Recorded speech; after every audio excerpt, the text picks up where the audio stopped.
Very good. All right, I'll move the abstract. I'll second. Councilperson Vargas Mendez. Yes. Yes, yes. Yes.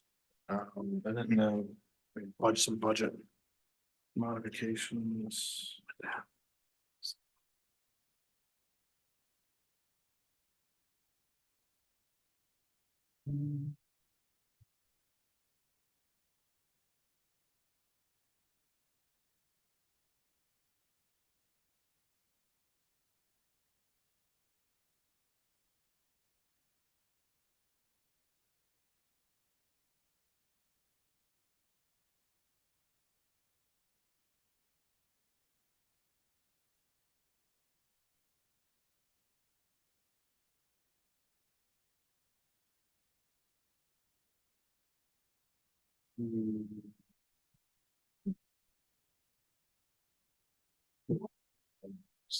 Start there.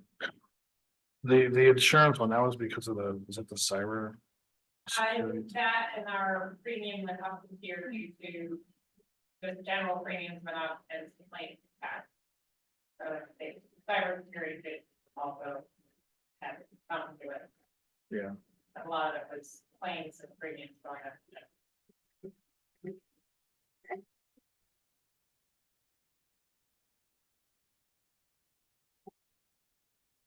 Yeah, some of these are from the lighting district, so they're paying for their part of the insurance. The one with the word one. And so, yeah. I'll move these. I'll second. Councilperson Vargas Mendez. Yes. Yes, yes. Yes. Thanks. I don't think Rick had anything. He's not. Rick didn't have anything tonight. So Chris, you're up for.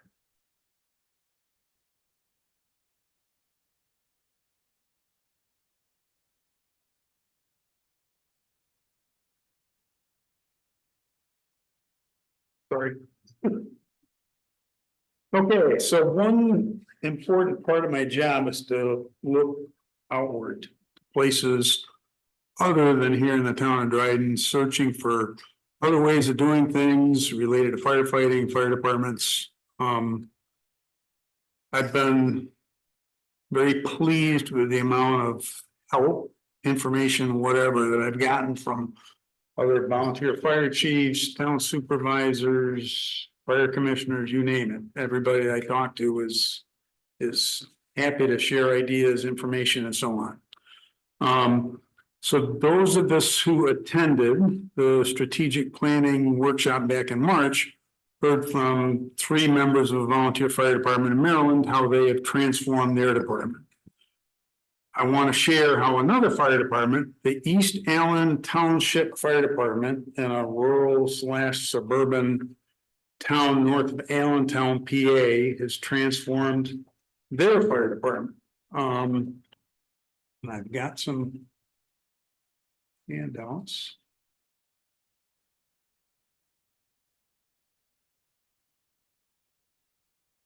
What these are about a third maybe of the PowerPoint slides that the fire department presented to their town board last November.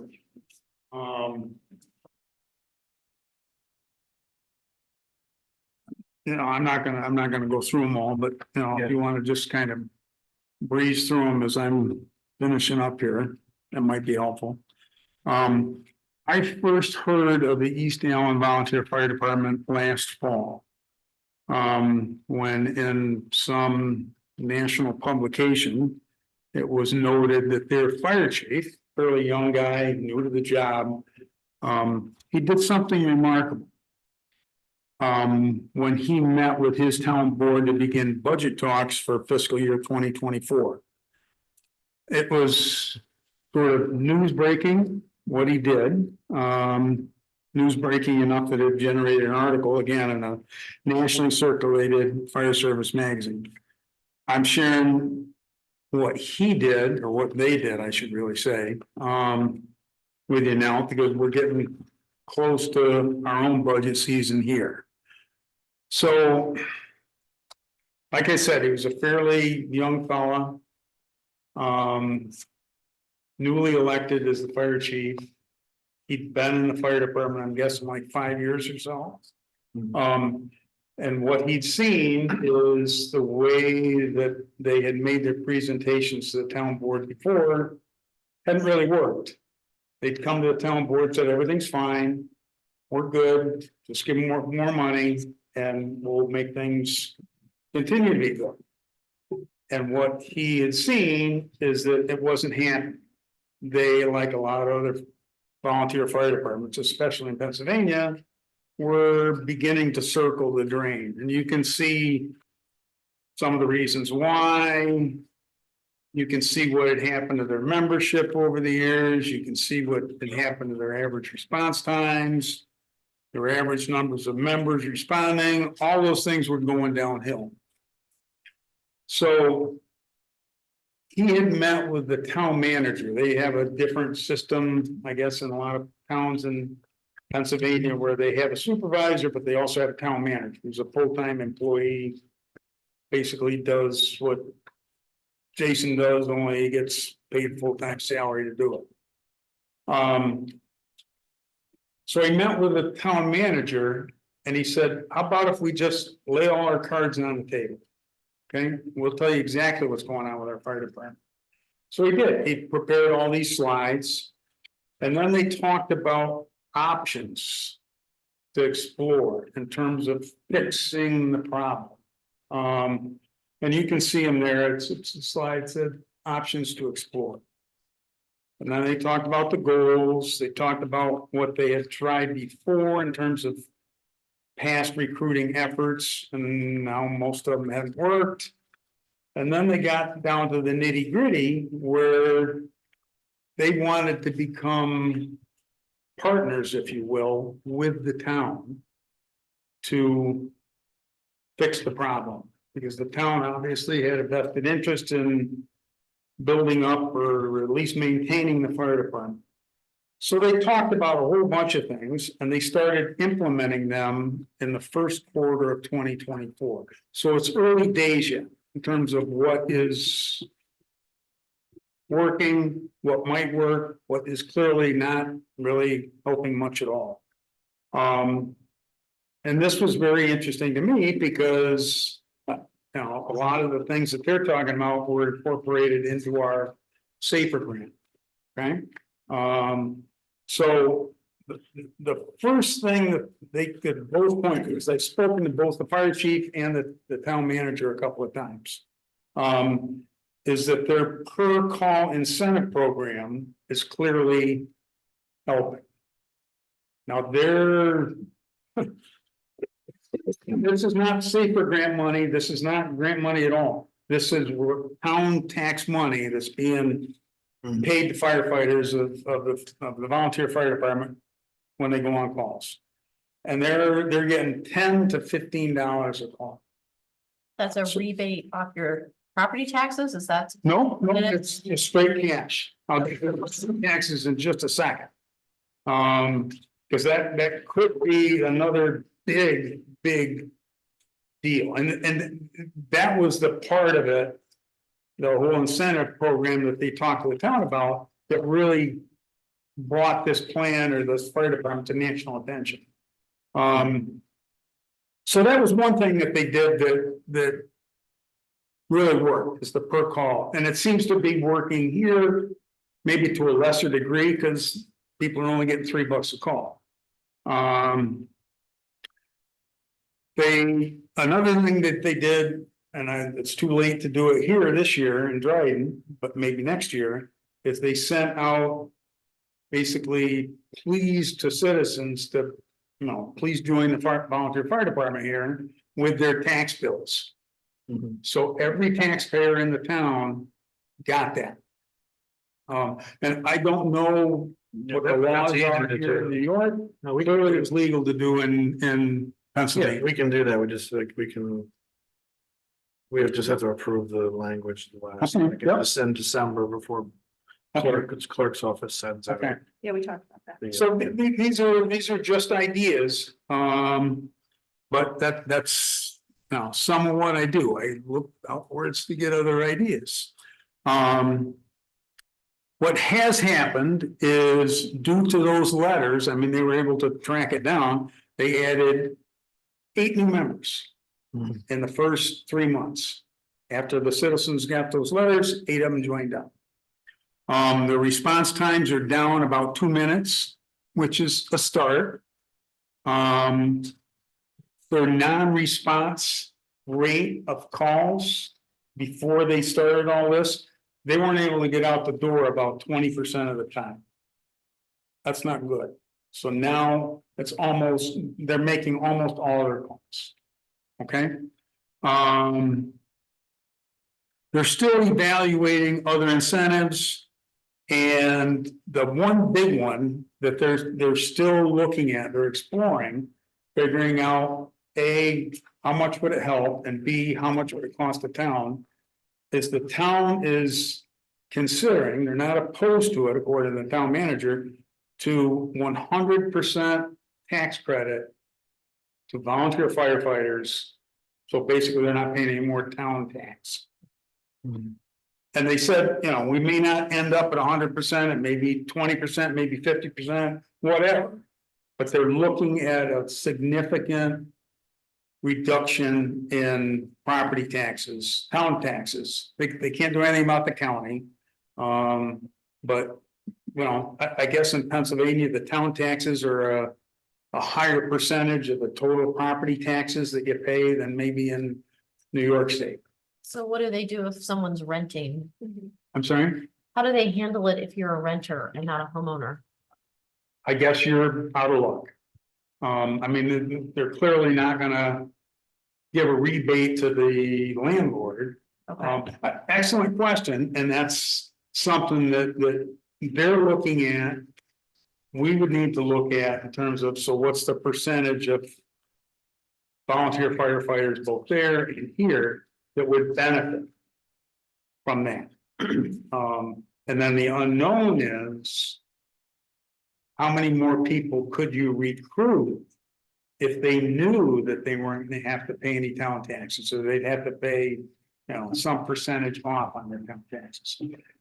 Anyway, I mean, the basic thing here is that the fire department came to the town, told them exactly what was going on. And the numbers weren't good. And they appealed to the town and said, we have to work together to arrest this decline in membership. so do they have a fire district or do they have, are they contracting out to not-for-profits? It's not a fire district. They don't have fire districts in Pennsylvania. Okay, They contract with the town. okay, Okay, but the amount that was allocated for this first year, 2024, was 58,500 of town funds for incentives. Now, they're a much smaller town than we are. I guess they're maybe a third the square miles and maybe a quarter the population. Anyway, just food for thought, something to share with you to think about, and I think everybody's here. Have you talked to the fire departments? I'm sorry? Have you talked to the fire departments about this plan? No? No, I mean, this is all pretty new stuff here. So, yeah, my thought is to send these on electronically to all the fire departments. So they can see this is what East Hamlin did. Yeah, You still get the whole package. if you can send a copy to clerk too, because they'll go with the minutes and then, Okay, okay, and maybe in the Cassie too, because you could add it to the, the board doc, because the documents sit there for a while, so okay. she can add it to tonight's meeting documents. I mean, I'm looking at these options to explore that are included in the PowerPoint. This list, are these things that they did to retain new members? This page right here, is that what they proposed to? That was sort of a joint, like, brainstorming thing, maybe Yeah. this will work, maybe this will work, maybe this will work. Okay, They've done some of them, okay, others like the tax abatement or whatever they call it there, that requires further stuff. okay, so I'm looking at half of these and our departments are already doing them. Yep. Okay, I'm just not seeing, I mean, aside from the tax abatement. There's not a whole lot of new information here. No, I think it was new for them. Okay, It was new for them. And it's on a, you know, a larger scale. Maybe a bigger benefits package, if you will. I mean, there's a big difference between getting $3 a call and getting 10 or 15. That's a big difference. Okay, any other questions on that? Okay.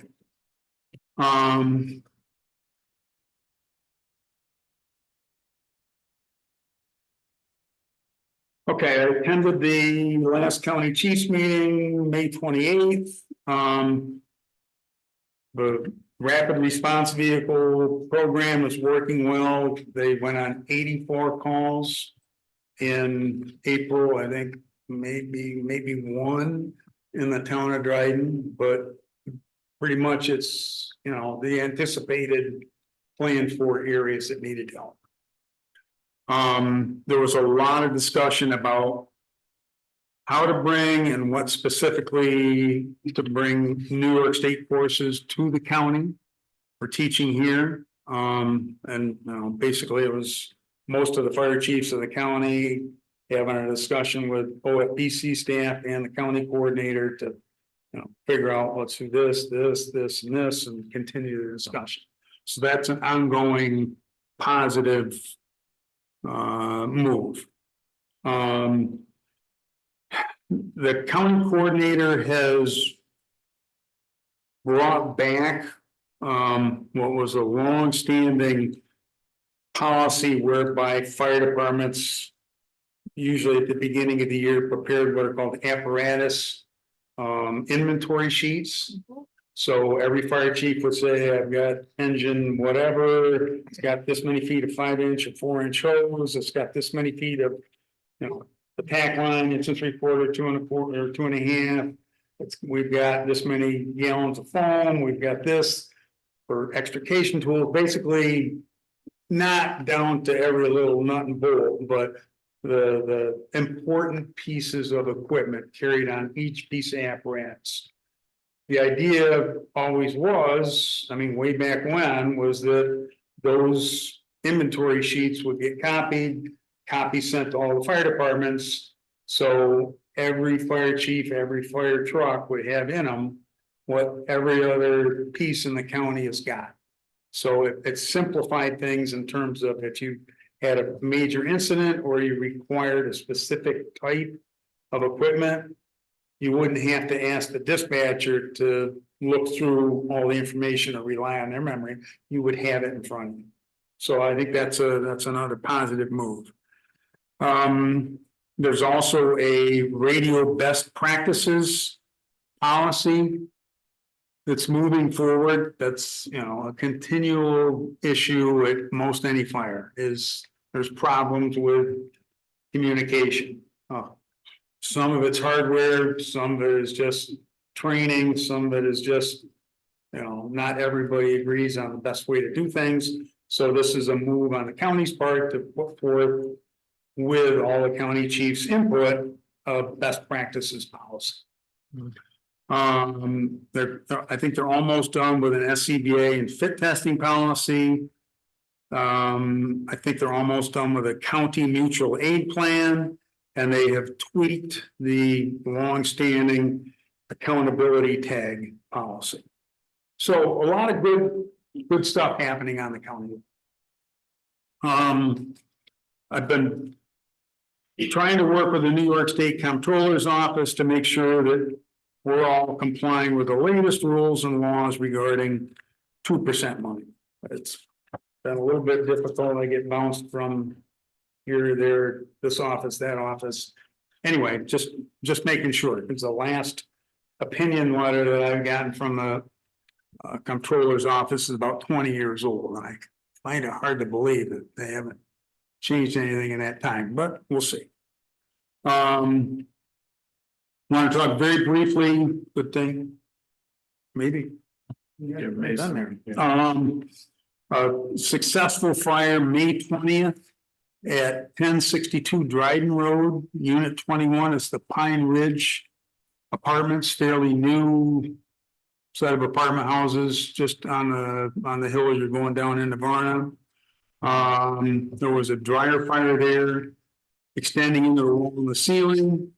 What really made the difference, from what my understanding is the bunkers and firefighters standing by at the station ensured a quick response and a quick knockdown. So, nice job.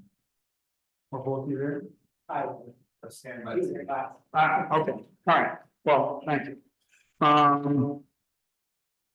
ISO will be scheduling inspections for both the Dryden and Varna Fire Departments in August, and Mason just told me it'll be August. Week of August 12th. Week of August 12th for Varna.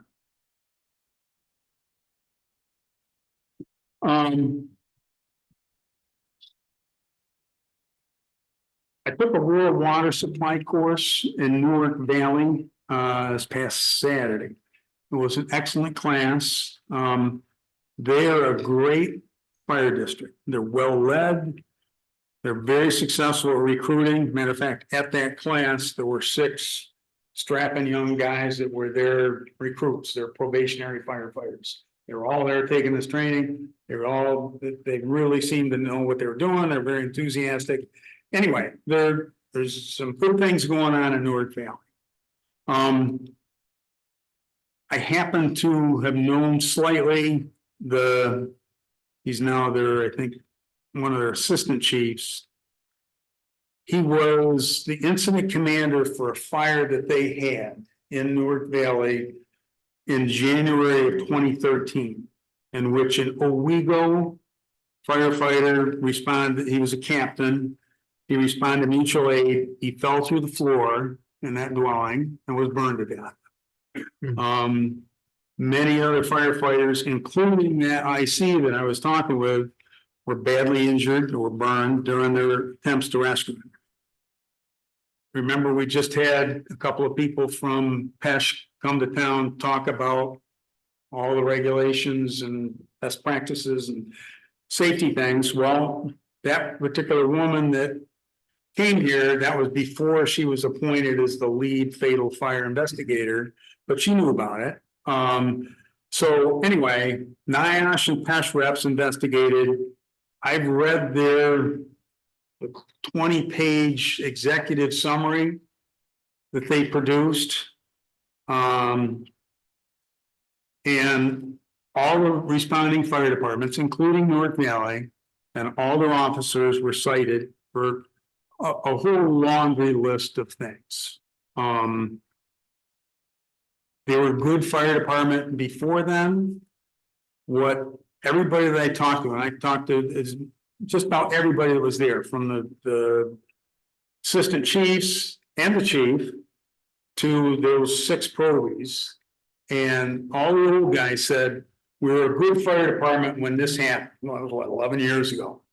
He said, we're 10 times as good now, because we learned that this is not something to play with, that this is a deadly, serious business, and that we have to do even more to provide training for our members, to provide for the safety of our members. You know, they all knew this guy from Owego. Okay, he was a friend, he was a mutual aid member that they all knew. It really hurt him. But they turned that from, instead of saying, well, you know, we were okay, all these PESH people are stupid or whatever, they took it to heart. And one thing that they told me was that their training budget before this happened was $1,500. Their training budget in the year after that was $15,000. Tenfold increase, because they recognized that they weren't they just weren't training enough. So that's all I've got, unless any of you have got any questions. Well, I'd like to give a huge shout out to all the departments for the Freeville fire. I'm sorry? I think Freeville deserves recognition for their fire too, and all the mutual aid departments. You didn't mention them. Which are you talking about? The one I've gotten, Right. yeah, On Groton Ave? yeah. Yeah, I mean, the difference is, you know, that house is not gonna be livable again. That's. Things can go well in terms of, well, nobody got hurt. The fire eventually got put out. That things can go well. I totally agree with you, but there's a. It's even more important to recognize that, there was a fire, the fire was put out quickly, limited damage, and again, nobody got hurt. But they also saved the neighbor's house. I don't know if you were aware of that. Yep, absolutely, And that was because they had a pre-plan in place. absolutely true. Yep. Someone's got. So I mean, you know, we could sit here all night and talk about, well, this fire went well, this fire went okay, this fire not so good, you know. Someone's got their hand raised. Rebecca. Yeah, I would just like to, commend our chiefs for having a 3-year plan ahead of that, and yes. No one got hurt, but we spent over 12 hours, 17 hours from start to finish. So while the dryer fire is certainly commendable, this was a 3-year plan that, involved all departments and, our department deserves a little more credit. Yep, absolutely. And that's a fine thing if fire departments could do more of that, more pre-planning, either target hazards or whatever. Mark? Has the members of the town board seen a picture of the house When we arrived, when the firefighters arrived? No, I haven't seen that. I don't think we've seen pictures of the thing at all. Before the firefighters even arrived? And there was a after action review, there was a meeting, and even the neighbor who's the Village of Freeville deputy mayor, he came and he was like in tears just thanking them. This about- was the fire, before the Conveyed. fire permit you got. Right. So how Do you wanna- ever have a good outcome? Wow. Do with you wanna, Property loss when you show up to that. One o'clock. can I show you in front of the camera so you can see it on the couple of people who are watching? Well. And so kudos to all four fire departments So- for working together. I'm surprised there's even a structure left. Everything else, nobody was hurt. All the firefighters have protected the neighbor's house from other than some vinyl siding and burn. So I'm sorry, but I do take offense that it's, well, it was all right, but the outcome wasn't as good. It was for the neighbor that could have lost their house as well. So for all the departments that were there, I'm sorry, but they deserve kudos, just like Barna does for their department and the mutual aid that responded along to Barna for that call. So I want credit where credit's due. But that was not a fire that, you know, somebody could have got hurt really easy with what they walked into that morning. Yeah. If somebody knows how to save that house at that level, I would love to know. I didn't even see a house there, so. exactly, So. and. I don't want to be negative or anything, but Chris, can you please help me out, all of the speech that you just gave, what it's gonna do for the town and driving departments? What is gonna come back from the town and driving department? I'm sorry, are you asking me a question? Yes, Okay. I said, out of all the speech that you just gave, for everything that you learned outside of our area, what is it gonna do for the town and driving department? Well, I think, you know, as I first talked about, if the fire departments can work more closely with the town board in terms of budgeting. Certainly, the possibility exists of over and beyond what the safer grant is providing for success and for recruitment. Then, you know, perhaps the town board could get on board with doing even more. Is that to save the town money or? No, possibly. Okay. I mean, the cost, well, save or cost. It costs immediately in terms of, well, you're not getting as many taxes from the members of the fire department. You're paying money to incentives, but you're saving money because the fire departments get bigger and stronger. And they're able to save more property, save more lives, do a better job. So it's not really it's not an either or thing. It's kind of both. Yeah. But the safer grant and all of this stuff that you do is supposed to help our department to recruit more members, No, help us with training and everything. And I'm sorry, but I don't see where I feel that you just stated that this is the benefit that part. But no, see one. I don't see Alright. what you just talked about is going to be any of that for our departments. All right, well, maybe this is just another thing to, I mean, I know Mason's got something he wanted to talk to the board about too. You start there and then I suppose everybody can go through, yeah, because it sounds like some of the stuff on the list we're already doing. And then if there's other things that we should be that could help, we need to look into that too. It's not, Exactly, but we need to see what he sees. Yeah. Not right. Well, that's- you're I mean, gonna. it's gonna send at least this out to everybody. Yeah, well, I think what. Did you set out the patch one yet? I'm sorry. Did you set out the patch one yet? Patch power, or stuff to send to us. I just got it, like 2 days ago, so, yeah, I will. Okay. Any other? No. Not right now. I mean, I know the owners, it's not something to get into necessarily, but I know some of these accidents, so when someone falls through a floor and stuff. Like some of that could be code enforcement related too, because it's a multi-family dwelling, right? Yeah, Well, I'm asking these guys, because back there, like, you need those kind of code enforcement to go through those buildings when they're. That particular fire started more in the basement. So Yeah. there's more deterioration due to fire. But there is stuff that code enforcement can do to make sure you're not walking into bad And situations. They are starting to do that with like the house. Yeah, so that's where, They appreciated that they're. yeah. I know that's where we, with working with Ray and his folks can help out a lot. So, okay. All right, cool. So yeah, let's let Mason take the floor. okay, thanks. Thanks.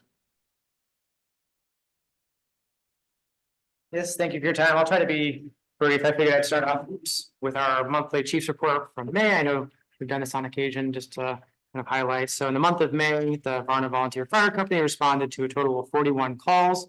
27 of those were EMS.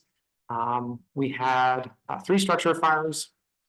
We gave mutual aid 7 times. We received it once. We had an average of 7.3 personnel on those calls and an average en route time of 2 minutes and 6 seconds, which is pretty good. I remember, I think you mentioned at one point, Chris, that White Marsh had a response of like 1 minute and 55 seconds. So we're getting better each month. Average on scene time was 6 minutes and 54 seconds, and that includes some of our mutual aid, which is out of district.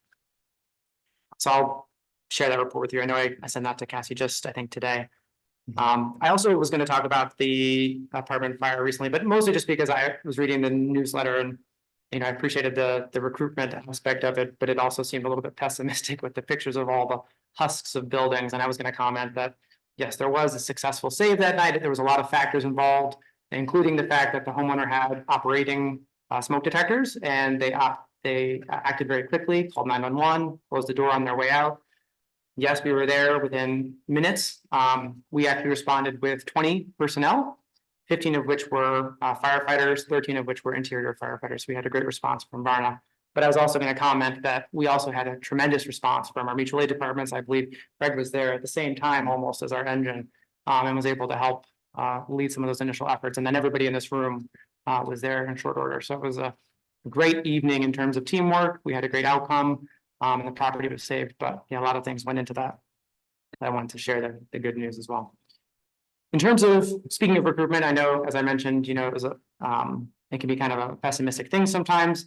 And I know it was mentioned that, Varna has a large Cornell student population, and that's definitely true. We rely heavily on our undergraduate students. But just in the last 3 months, we have recruited successfully 3 local members who have absolutely nothing to do with Cornell. And I'm hoping on Tuesday we'll vote in another one.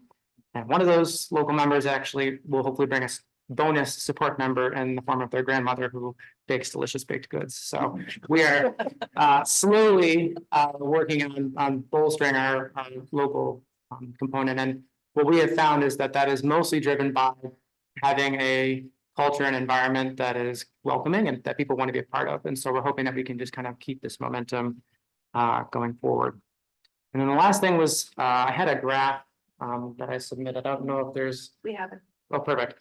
So I'm a scientist. I can't help myself. As I was going over our documents in preparation for the ISO review, I looked at the number of average responders to our structure fires since 2016.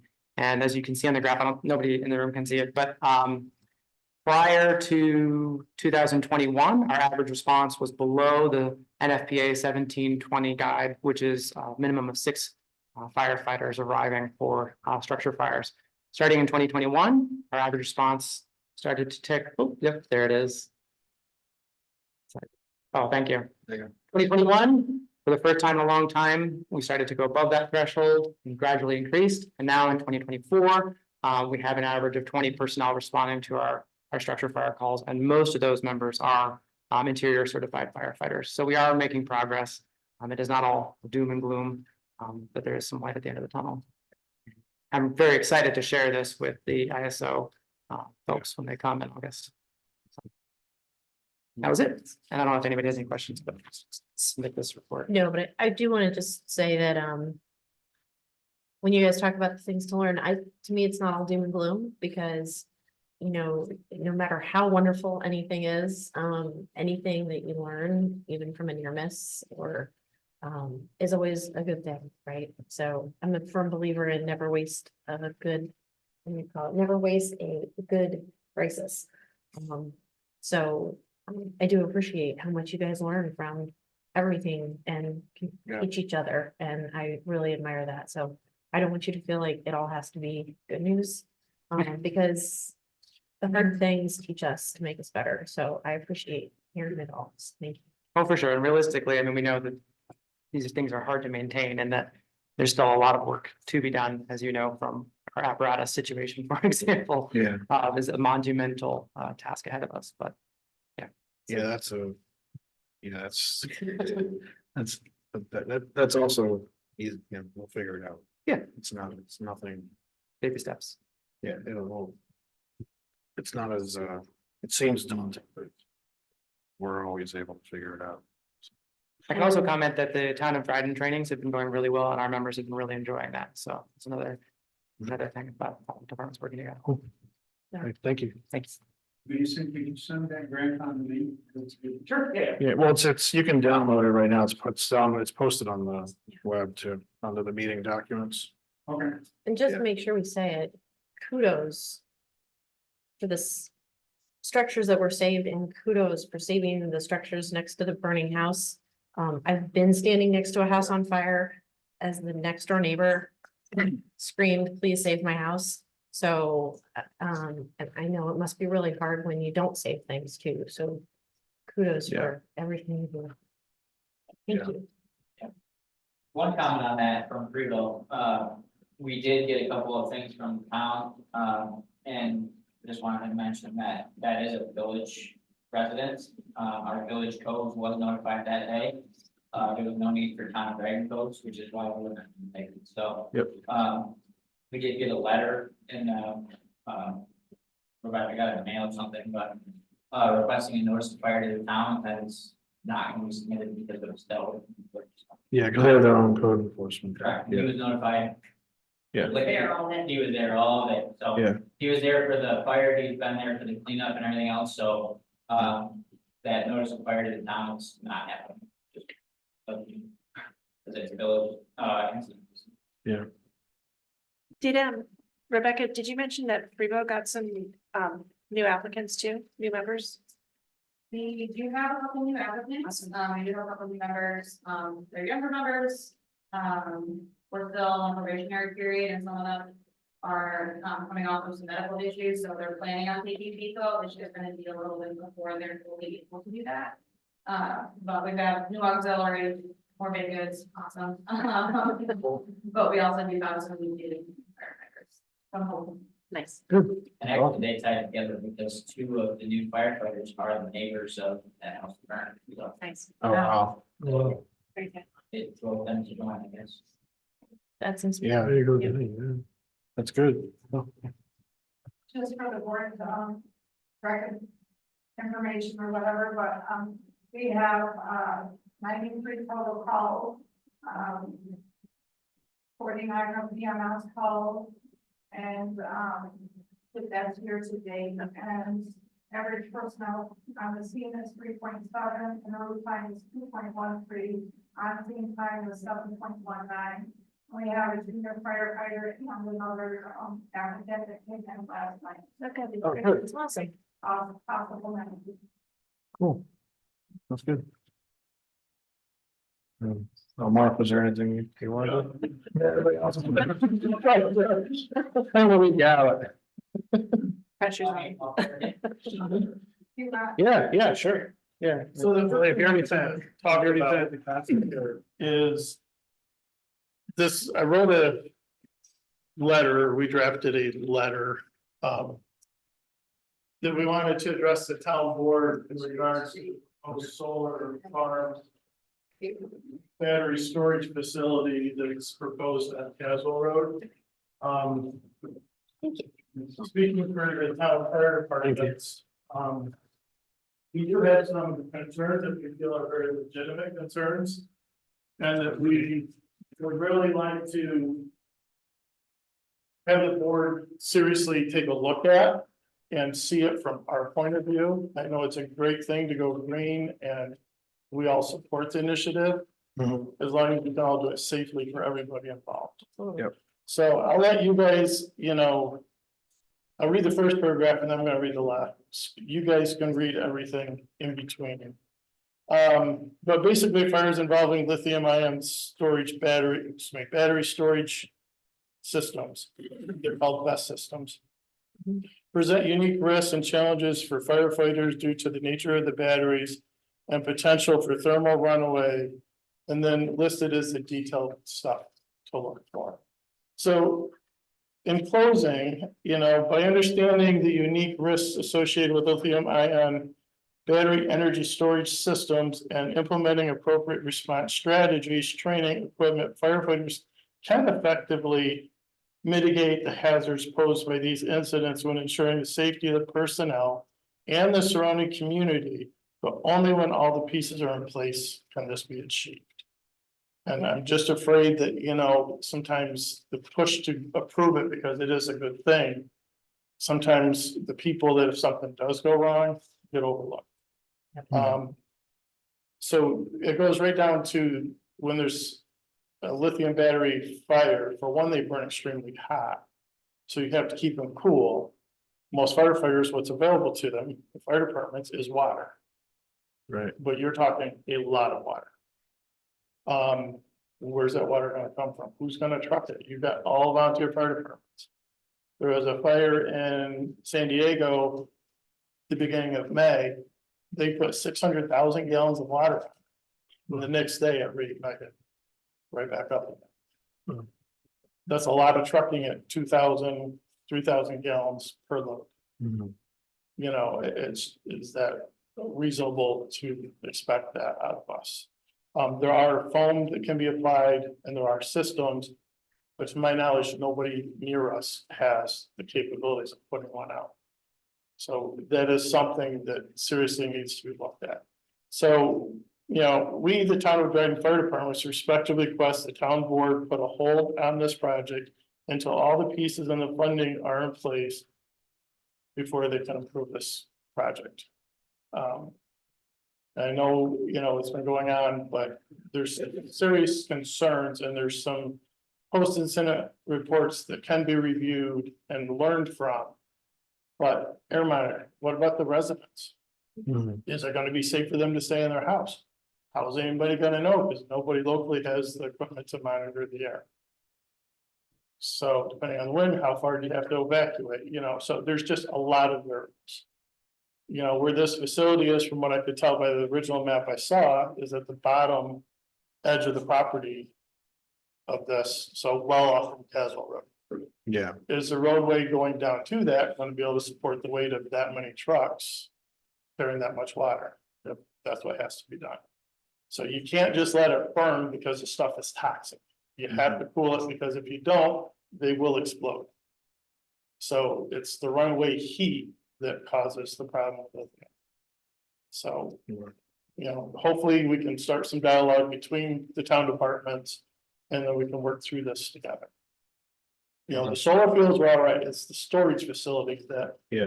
is the biggest danger. The last map I saw, the storage facility is 2/3 of a mile from the entrance from the roadway. So we've now got to get how many hundreds of thousands of gallons of water, 2/3 of a mile off the road. Because when he was here, he was saying you just let it burn. But So what do you tell the residents that live Oh, I'm next not door to it? disagreeing. That, yeah, let it burn, but just don't breathe the air and just don't breathe the go air. take a trip. Yeah. You know, that's not realistic. No, I'm not disagreeing. I'm just. Right, including it's the cheaper people- for them to say just let it burn, but there's an expense. We're also not in the business to let things burn. Right. That's not. And what we do. staff and freedom. But Ray, how, I mean, really, where are they with that? You know, Well, we're still at the planning board reviewing it before it even gets to the town board. And they have yet to submit their emergency response plan. And that's where we're really gonna see what their intentions are. Cause are they, And then there's a requirement for a peer review of that response plan. So ESRG Energy Safety Response Group is the one that we're currently looking at to get that peer review. So there's a lot that's going into this review of this application, and this is I think, a good starting point for the town, because this project is probably going to be put in place in 28, 29, that timeframe. We're getting the permitting done now. So it's still, it gives us a long time to make sure that we're up to speed on all of this. are they definitely set on the lithium ion part? No, they'd explore other. Did have other a conversation with Dan Saturday, and he did say there are other battery types out there. Yeah, But he didn't know off the top of his head the risk involved with those type of batteries. yeah, I'm sure that anything's gotta have a risk factor. yeah. So I know the lithium ones are, I think, well, they're, came up, they're the heavy, I don't know, there's one type that's too heavy for that property for sure, because it's on the old dump. Mhm. So they can't use it. I don't know if it's the lithium, it might be the lithium one, Right, so. Which is actually another concern. It's on an old dump, so now we have fire potentially, and then methane gas coming out of pipes, which feeds fires. Yeah, So well, we, so like, a lot of considerations, we're just asking to be deeply involved. in the Yeah. process. yeah, That's all, we just wanted to bring it to your attention. well, thank you. Well,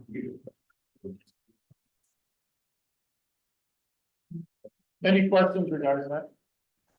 No, it was, I mean, have you been participating at the planning board meeting at all? We have Or not, anyone? Yeah. no, we have not, and we don't even, we didn't know where it stands at that. Yeah, So we you saw can- initial plans. Yeah, just let them know what Yep. it is, especially if they're gonna be talking about that issue, that would be good. Yep, definitely. We're waiting, I think in the coming weeks, we're gonna have that emergency response plan, and that's the first time they expose their cards. Have So, have they settled on Dryden being their number one siting choice? Because I remember they were looking at a few other areas around the county. Yeah, they're definitely going with this one, but the Build Ready program has other sites that they're also gonna explore. Okay. But they're gonna try and get several in the permitting queue. Okay. Well, yeah, well, thank you. next I also have our chief's report, call report for the month. Okay. For us, it was a busy month of May, we had 40 fire call, 3 restructures, vehicle fire, 5 EMS. Service calls, 12 false alarms, 7 canceled and route, Average firefighters were 6. Average en route time, 3 minutes, 20 seconds, and average on scene time was 7 minutes, 13 seconds.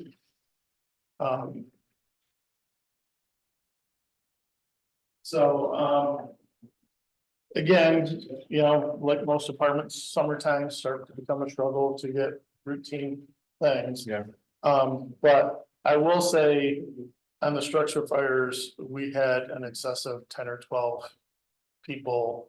You know, none of them are, so they're mutual aid, so we only really take what fits in the vehicles. Yeah. So, but yeah, we are still getting excellent, you know, what I would call turnout consistently. I will agree with what Mason said about the town of Dryden, trainings that we've been doing, was it every other month, the last. The last weekend or the last week of the month, we do those. And, great participation. It's great to see everybody, and it's proving when we do get on the fairground, just watching everybody, because everybody knows everybody now, and we're training similarly. We're looking at doing our response plans very similarly, so we're all will be training and stuff and trying to make everybody's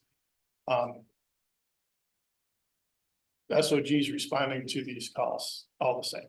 Mhm. So behind the scenes, we'll kind of act as we all are one department, training as one department, but we still have our individualities, so.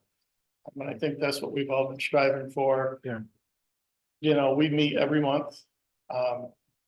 I do want to say, though, listening to Chris's report, we have the SAFER grant, part of it's recruitment retention. We had 1, maybe 2 meetings last year. We're halfway through the year. We have not had 1. Not sure why, I'm not sure what, but we're looking at what other places are doing for recruitment attention. We highlighted some ideas, videos, posters, so we can get our names collectively out. Where do we stand? You know, there's no, you know, I don't know where the ball's fallen. I have not met or seen that in the 6 months so far this year, a meeting with Chris, short of being in here. So the other question I do have for you guys, was there a reason you guys had Chris reach out to ISO? Was there some data you guys were looking for, or? Well, I think brought up they were coming or something. Yeah, I don't. Well, Chris reported a Yeah. couple months ago that he reached out to ISO. I figured he was reaching out on your behalf, but I'm just curious why. Because their whole purpose is to rate the fire departments to help lower. Yeah. Or set the insurance rate classifications for where you live. But I'm just It must have- curious, what was the motivation behind calling and reaching out to them? I don't. I think My take was that Chris was just, and I don't want to put words in your mouth, but my take was that you were reaching out because they were a resource to. That you were touching base with, but not yeah, I don't know. for our direction. I mean, it came, somehow it came, I remember it came coming up, there was some conversation. During a meeting, and then I think that's. There Yeah, were a couple of reasons. One, there was the report from Mike Wilbur oh, right, that's that what, alluded to a whole bunch of yeah, ISO related questions and. that was what Mike did the thing for Barnum. Yeah, Yeah, with the did that trucks. report. And he didn't know ISO's requirements? Not really. No, I mean. Let's just say he's an FPM wagon. He's got his. Interpretations of what ISO requires. I mean, everybody's got their own interpretations of what ISO requires. My thought was, let's find out myself. And he said, well, I'm gonna be coming to town this summer. So, you know, I asked him to contact you, you contact Mason, and then I did contact Mason. Did you get in touch with you? No, we have an appointment with him at the end of August, Okay. but. Again, it's more stuff that I have to compile, meet with him. Compute everything. And it's just. One more thing that's being placed on us to do. If the phone call wasn't initiated, he wasn't gonna come. That's not so. You were on the schedule. Drive and Barn were on the schedule to be done this summer. In theory, he said that. They try to do it every 4 to 5 years. So the survey previous to the one that was done in 2016 was done in 2003. So yeah, they may like to do 4 to 5 years. They don't have the resources to truly do 4 to 5 years. Yeah, I was told based on the conversation, yep, we are due, we can do it this summer. But it's, again, it's just one more thing that's going to take away, because I have to meet with them during the daytime. So I have to take myself away from my paying job to meet with him for at least one full day and maybe more as it goes on. So it's just one more burden that was placed on us as a result of reaching out and asking the questions. There just seems to be a lot happening that we aren't brought in. It affects us. But we don't ever hear about it until we sit here or we hear about things after the fact. You can tell I'm a little frustrated, so I will just leave it at that, but I just think we need to just take some serious looks at moving forward, because there's, and it's not just me, I think you can ask the people behind me. We do have concerns. And I don't know the best forum to be able to talk that, but we do need to set up something. So, thank you. It's not my intention to discuss this tonight, but it seems fitting along some of the lines of things that we're talking about. Just to give you all maybe a little bit of a update on where I am with things. When I was voted in treasurer, I took over from David Putnam, who has been the treasurer since 1982. So I inherited a pretty significant workload in terms of updating from an outdated version of Quicken to QuickBooks Online, kind of modernizing our, right on top of the budget changes that were made, which were good changes. These are all good things, but it's a significant workload for someone who's not getting paid to do it. And so in the SAFER grant, I was not aware that we were getting the SAFER grant in the way that the SAFER grant has happened, where Freeville is the executor that benefits the town, right? That I found out at my first town or my first board meeting when I was elected treasurer. So that's been going on. I had a meeting with Chris last November where we kind of discussed my workload, and he offered to help with the execution of the grant, which I was certainly glad to have, because it's a lot. There is a lot of moving pieces, whatnot. And that was the last conversation that I had with Julia Barron, who is our contact through FEMA. Mike and I put a lot of work into getting our SAM account straightened out. That was a mess, etc. That was the last conversation that I had with Julia. I have not been kept in the loop on any of the communication that has happened with our coordinator since then. So the email that we all received, I believe it was a week ago. I actually have it here. This was on June 5th.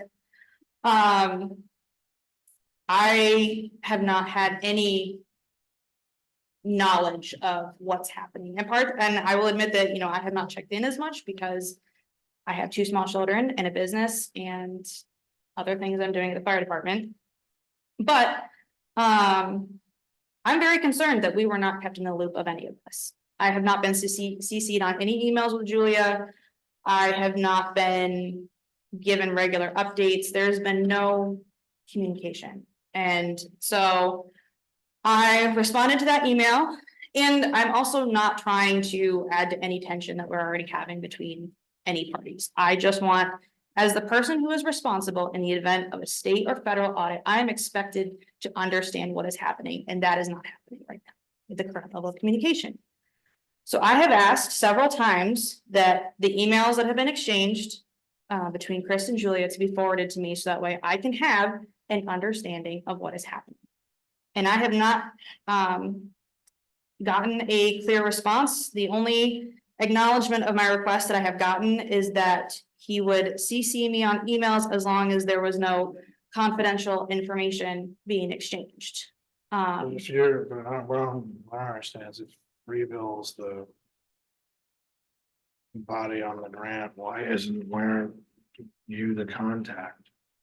So Mike, and again, I'm still understanding. So right now, Mike is the primary contact on our account. And so that needs to be addressed. And so the way that during that November meeting, my understanding of what our agreement was, and this was a verbal understanding, which was my first mistake, was that Chris would collect the receipts, submit them to FEMA, and then we manage the accounts, because that account still has to be booked, audited, etc.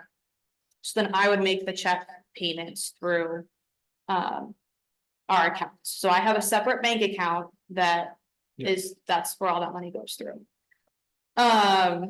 So there should be no reason that any confidential information is being exchanged. But this is just and after our little exchange earlier, it's giving me some very red flags about what is being discussed, and that I have no understanding of the travel policies that are discussed, the purchasing policies, the any of these problems that are outlined. I can't help because I don't know. And if a federal agency contacts me, I have no idea what is happening. So I would like to see the communications from Julia, so that way I understand exactly what is being said. So that way I can be a resource and I have the accountability to be able to hold up to any scrutiny. Is that unfair to ask? I don't know. I appreciate the support. I mean, all of them should just go. Thank you. I don't need a tip for that. I just Monday, you can copy all the emails, collect them in a zip file. There's really very few. Most of my communications with her, They should just get, but emails, like, whatever you have, Anything just you have. forward it to Rebecca. That's all. Okay, that's all I would like to ask. I don't Thank see you. any problem. You can just literally block. Highlight all of them at one time, hit send, and it'll collect them into probably one little file. And That would be entirely adequate. you'll get it. That's it. It takes about 3 seconds. That's reasonable. That's all I would like to see. Thank you. we just request that any correspondence with parties, try to get them via email, so it is in black and white. Because if the something being discussed and agreed upon, you can't do it unless your phones are recorded. There's no way to verify the information. One way or the other. So I just think in fairness and openness, if the communications can be just that in email.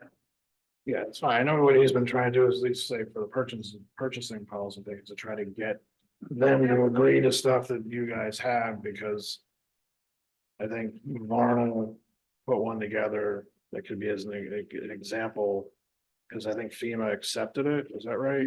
Yes. So basically, I know he's been trying to get them to accept stuff so you guys can be okay with it. And I already have discussed with Mason and a couple of people over at Varna, and we're gonna meet up so that way I can help get this and get a little bit Just more on something. top of it. Yeah. Yeah, no, that's it. Thank you all for your support. Yep, thanks. Okay. All right, Mike, you're up. County.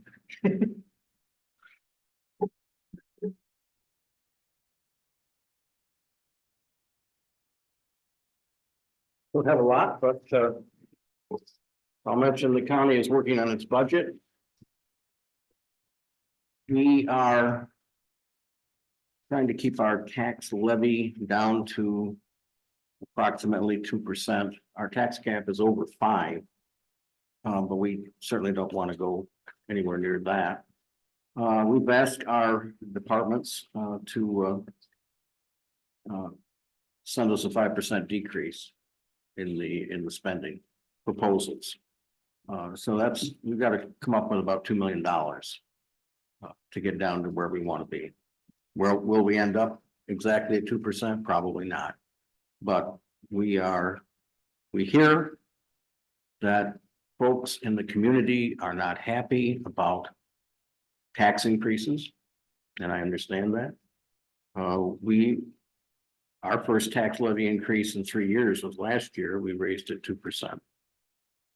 But if any of you read the news about ICSD, Ithaca City School District, and its vote on its proposal originally to raise its levy 12%, and then it came back to 8%.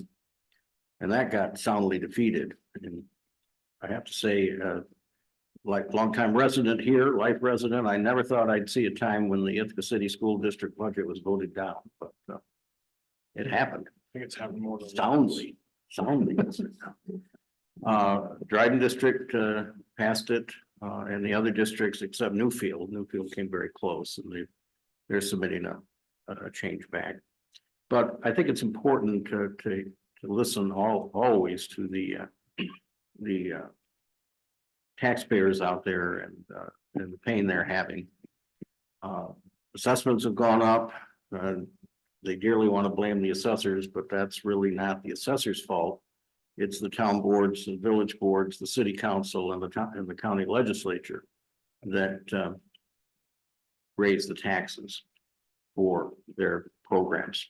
And we have to be aware of inflation. Listening to the Federal Reserve yesterday, they don't expect to have any reduction in interest rates, so maybe they'll have one at the end of the year. They didn't raise them again, but inflation is not going down as quickly as they'd like to have it. So I just thought you'd like to know some of the things we're looking at in our budget. We had a nice presentation in the budget committee today about TC3. Their budget is off cycle because of the state funding. So their budget is what? We're going to have to do that by, I think, August or September. But President Kremniak came in and spoke to us and said that their 2024 enrollment of those students who are continuing, and that's always been a real effort by the college to keep the students continuing, not just come in for a semester and go off somewhere, but to try to move forward to get to the degree status or the certificate status or whatever they need to have. And that enrollment statistic was up 16%. Thought that was pretty good. The core student enrollment was up 4%. And the number of applications they have are about the same as last year. And there's a lot of strength. They put some extra people into enrollment services and financial aid office and trying to retain students and attract students. Pandemic, we lost a lot of students that had come from some of the other counties. And that's, well, even what we call the donut counties, which are those counties that surround Tompkins and Cortland. But we had quite a few students from downstate before that. In fact, as the dormitories were full back in 2017, excuse me. And now they're only about a third full up there because of the big changes in the college. So college is pretty dear to us here in Dryden. And it's important that we keep track of it and what's going on. There's a lot of capital projects that need to be done. They had a $3 million federal grant and they were able to update their labs up there. And if you haven't had a chance to tour them, you probably should. There's 3 or 4 of the labs that they have from biology and I think electronics and engineering and that kind of thing. We're still trying to get this broadband grant. We're hopeful because our application is in early that we may have a chance to get it. And that's going to help us provide services to other areas in the county that aren't serviced by broadband. I don't need to tell you about it. You folks know about broadband and service. And we're not trying to compete, but there are other places in the county that need help. Our downtown facilities. We are looking seriously at the need for a shelter. Because of the homeless population. That's a very, very difficult situation with the folks that have a lot of mental illness problems and addiction problems. We've been trying to get the areas cleaned up where there are so many down in what they call the jungle. People who choose to live in those situations, and sometimes it is a choice, deserve to have a level of safety. And there have been situations where people have died. The overdoses happened. There have been some, at least one gentleman there's a number of people from that area who are accused of his murder. We know that. So that's City of Ithaca is part of our county and we're concerned about it.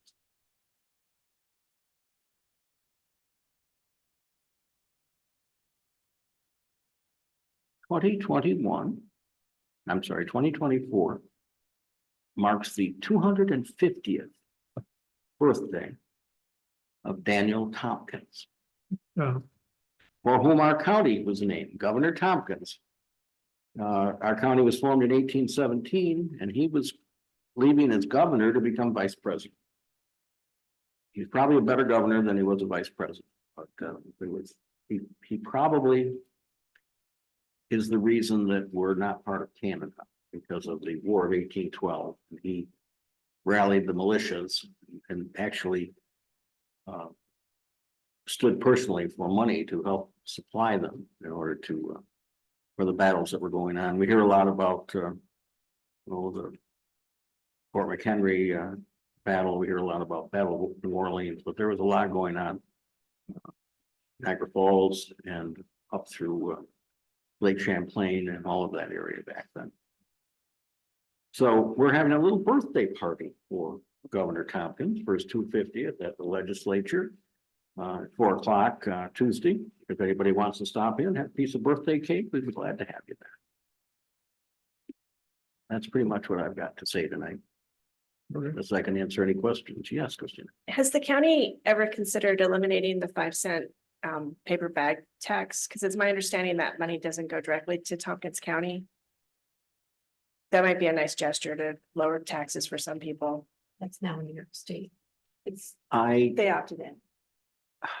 So, it was my understanding the state. I think we opted in and We tried to. we cross have that a before very the state. strong contingent who did not want to have plastic bags or paper bags at the county level. We had quite a lot of discussion about that.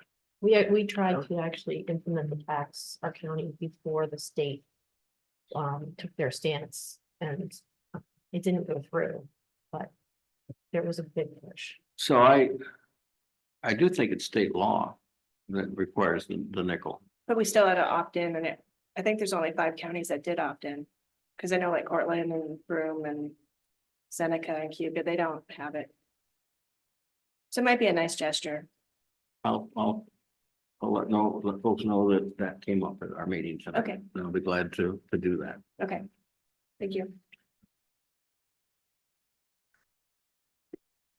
You guys have anything? Like, question I had is about the TC3, like, I know there was some discussion starting with the dorm, the two that are, I think 2 of them are vacant. You have There are anything more about at that? least 2 that are vacant. I haven't- And there's still bonds to pay through and that, those are owned by the TC3 Foundation, not by the college or the counties. Right. And TC3 Foundation was set up to support the college. And that's why it built the dorms. It bought the first 2 dorms after the owners went bankrupt. And then they built as the numbers and need for housing was increasing. At one point, they didn't even have enough housing. They had to house people in Cortland. But now, since pandemic and the loss of that, the bonds still need to be paid and the income's not coming in. So they're looking at whether there should be a different use of some of those buildings, including the idea of having adult students with families in there. There's a consultant working for the college that is surveying and making a report on this in the community. I think former legislator Martha Robertson, if I remember right, at a meeting here was talking about that. I don't think the college is quite there yet as to what it wants to do, but it's a serious issue and they are looking at it. They were looking to do an RFP for assessing. They're not ready to do that yet. I would be, if the town is, I know the town is being asked to do something, but I really think you want to meet with President Kremenek and look at the consulting and that kind of thing before you take whatever steps you might want to take. The housing committee actually have continued conversations with the group of people who are working around TC3 and working around it. So, and the idea was to first, I guess, do a broad outreach and find out what the needs are in terms of housing in the area. The second thing was to find out where we can have a consultant working on that. So monies are being sort of look around. The county has one source of funding that we may be able to handle, but I think that is still not ready to do anything in terms of going after for an RFP or anything like that. Conversations are still going. When the college first solicited the idea of having housing back in the early 1990s, Hugh Bahar was the president, and they got developers to build the first 2 buildings up there and to run them. And the problem was, because they were private, they were the occupants were treated as normal tenants. And if you got a student with a problem, drugs, alcohol, something like that, and was causing difficulty in the dorms, it was very difficult and time consuming to have that person evicted. Once the college took over, once the students just wouldn't live there anymore because they didn't like the clientele, frankly. And they when that group, I think, defaulted and the mortgage got foreclosed, that's when the college foundation purchased after a while. And what they could do was they could have this as part of the student program. So the students would sign a contract with the association, and they would agree to the rules. They weren't considered tenants. They were students in a dorm situation. So if there was a problem with the student could be basically told to leave within a few days. So it was a lot better situation. So one thing I with hindsight, I just kind of worry that they don't get into a situation where they might have a mixed usage up there and need to have folks vacate because of some whatever conduct there is. Remember, this is mixed with younger students.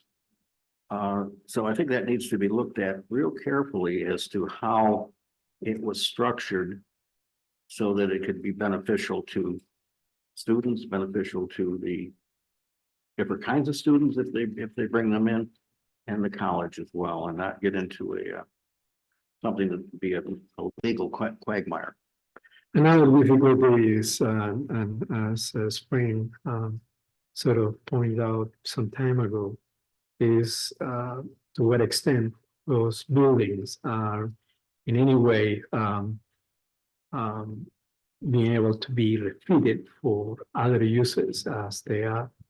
It may be costly. So one of the issues that they also are confronting is maybe, have somebody to look into the buildings as the way they are, and what are the possibilities for them, because it is difficult just to go out and say, hey, we are gonna we wanna have a number of people, developers to look at the buildings, but the developer won't come without having a certainty that those buildings are somewhat refitted, can be refitted in some for other purposes. So anyway. And I think that's a very, very good point.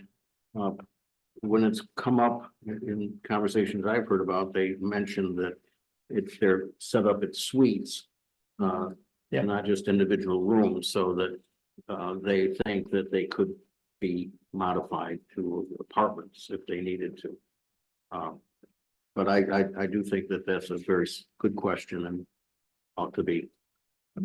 there ought to be an answer for it. Thank you all. Yeah, thanks, Mike. We got a couple of resolutions. Done. The first one is the resolution to approve purchase of materials for Dryden Fiber.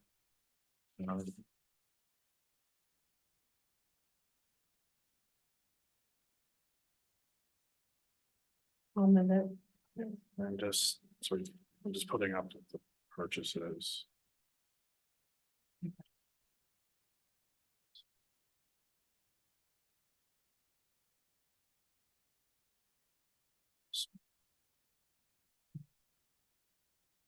And we'll be seeing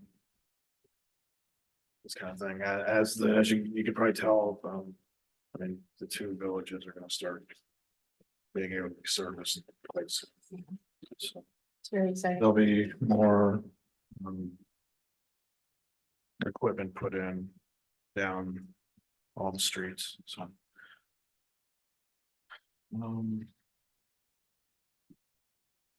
Yes, the total for this one is 89,110.83, so it's already moved. We can barely see. Second.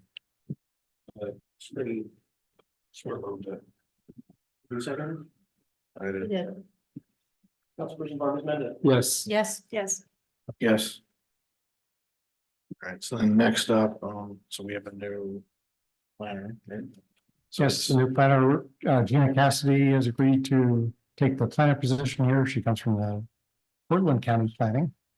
And previous to that, she was working with the Cornell Cooperative Extension. So some of those that worked on our Climate Smart Community Task Force worked with her at that time a few years ago. So looking forward to her starting next week.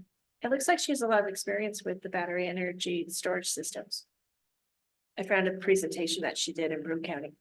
That's great. I know. Certainly use that. Yeah. I'll make the motion that we go forward with this. Seems like an excellent fit. I'll second that.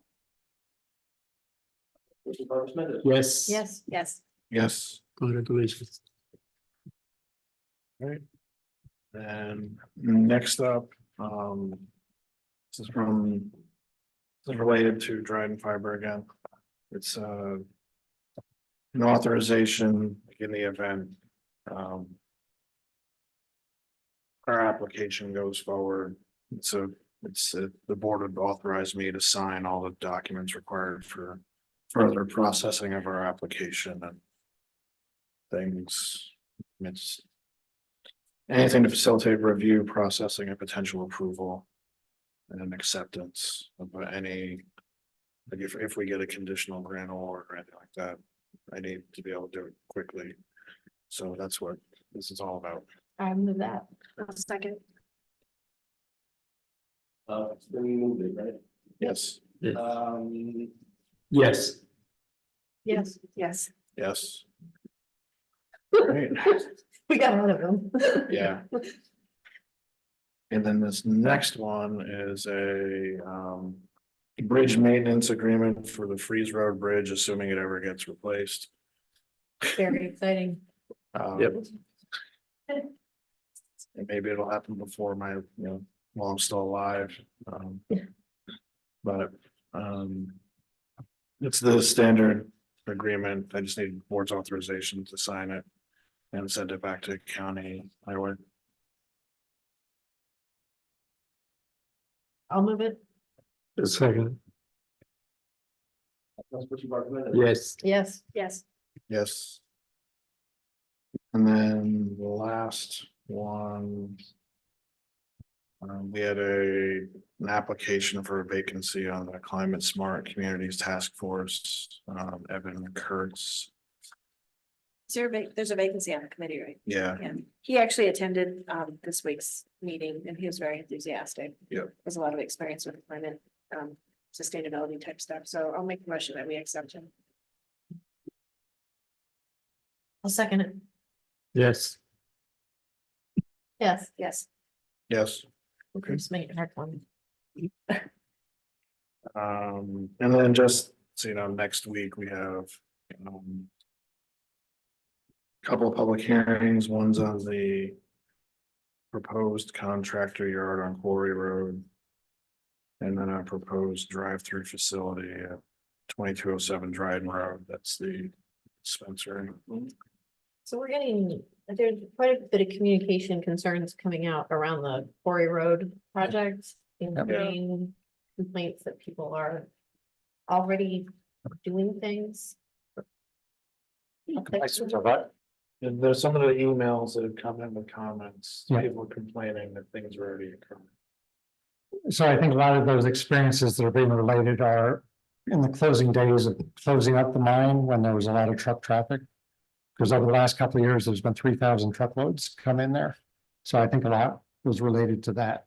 Okay. But some of them could be current activity too. So we definitely need to, find Okay. out. Hopefully the applicant can answer some of those Okay. complaints because we have 4 AM noise complaints of Right. traffic in there and that's, New lighting as well, basically. What was that? New lighting. Lighting? Yeah. Well, I mean, I guess if they're there at 4 in the morning, then they're. So that's one of the communications that. Yeah. So there was some review at the planning board meeting last month, and I'll forward you those minutes, so that you see the response there. A lot of the comments went directly to the town board, but we're gonna put all the comments up on the, town website, because some of them came through various emails.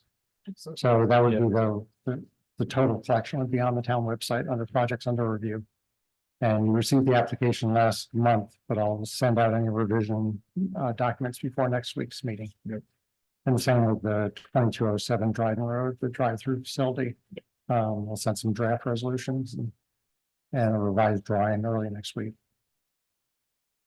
And then for the trail easements, because of what DOT, what was it, DOT, no, it's. No, this is about the Parks grant, Parks we need grant, to yeah. get easements through the two villages, and we have the final language on the Freeville easement, but the village of Dryden, we still have some final language to hash out, so that needs to be postponed a month. We'll be able to act on that in July. Okay. Or in, in July. So, Okay, I don't have anything else, so we'll get adjourned. Thank you.